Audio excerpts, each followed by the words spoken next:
Hey there, I'm Jana with Purl Together, and in this week's video, I want to announce what our next knit along is going to be, and I want to give you a couple of updates on some bigger projects I'm working on.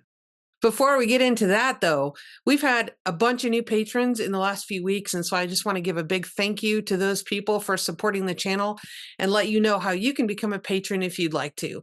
But first, a big hearty thank you goes out to Cassandra, Jennifer W., Deb, Joan, Susan E., Susan N., Rita, Jenny, Gina, Candy, Chris, Jan, and Jennifer.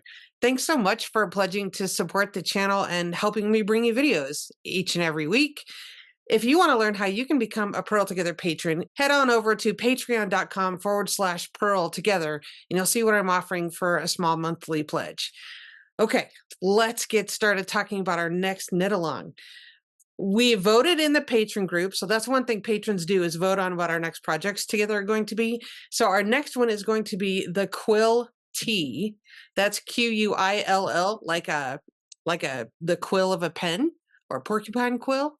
So the Quill Tee is by Tif Neilan, and it's a fantastic fingering weight tee that is knitted from the top down with some really simple color work on the yoke. So it's really a great project if you're new to color work.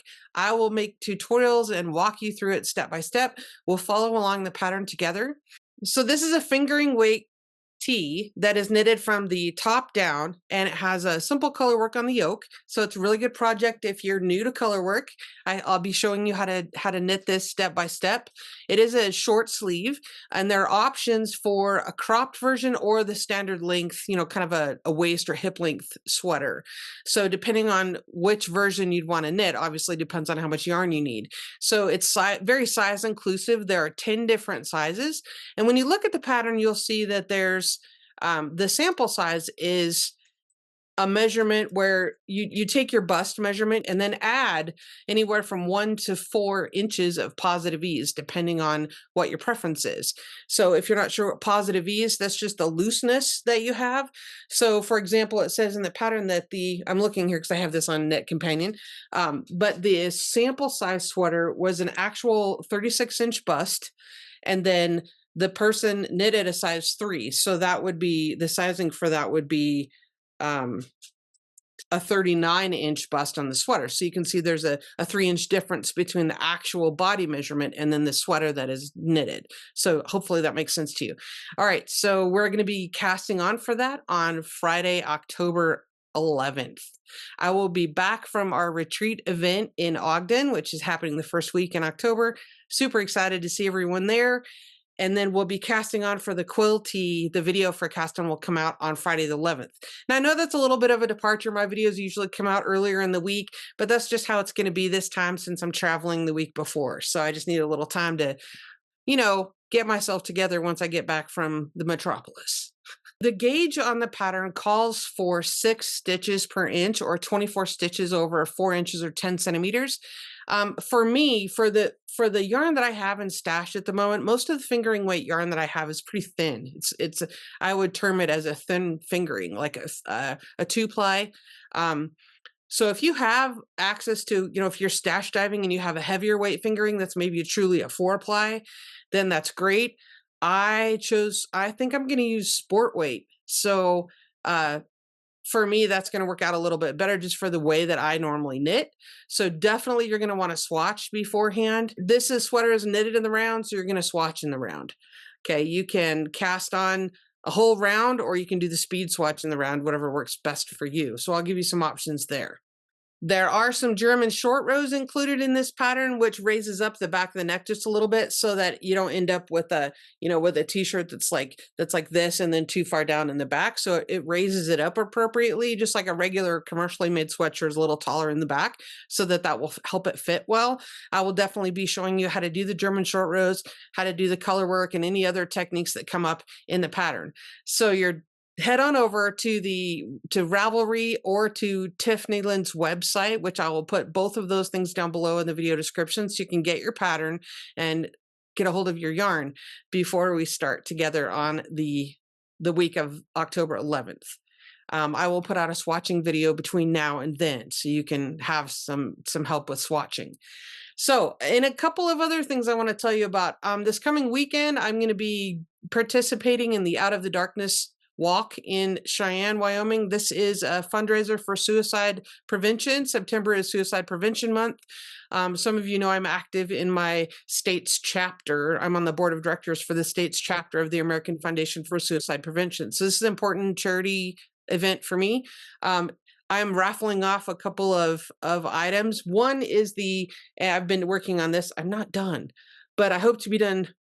I don't know if I'm going to make it by the weekend, but this is the Anthology Throw by Helen Stewart, and it's in this lovely. I mean, it's gotten huge. Okay, it's over 1,100 stitches around one time now, so it's taking me a while to complete one round. You can see it's massive. I'm using ChowGoo needles, and they have these little adapters where you can you can join two cables. I have two 50-inch cables on here.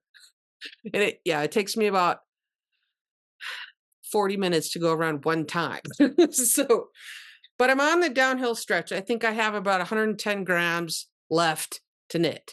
So that's the wrong side. Here's the right side. And, it's not blocked. Obviously, it's not blocked, but it's going to be fantastic and a lovely throw. So that's one thing, the Anthology Throw. So the other thing I'm working on is seaming together all of my hexagons for the Nectar Blanket by Isolde Teague. And so I've been sewing together all my hexagons for that. And so that's taking a little bit of time. I'm getting there. So that's going to be the second Afghan that I'm raffling off. So if you're interested in buying a raffle ticket for either one of these or both of these, I will put links down below in the video description for how you can buy a ticket. Each ticket is $10. And so if you donated $50, you'd get 5 tickets, and then you'd send me an email telling me how you want your entries allocated, like 3 for the Anthology Throw and 2 for the Nectar Blanket, or all for one, or however you want to do that is totally fine. So, okay, so I'm working really hard to get both of these things done by Saturday. That may or may not happen when the walk is Saturday.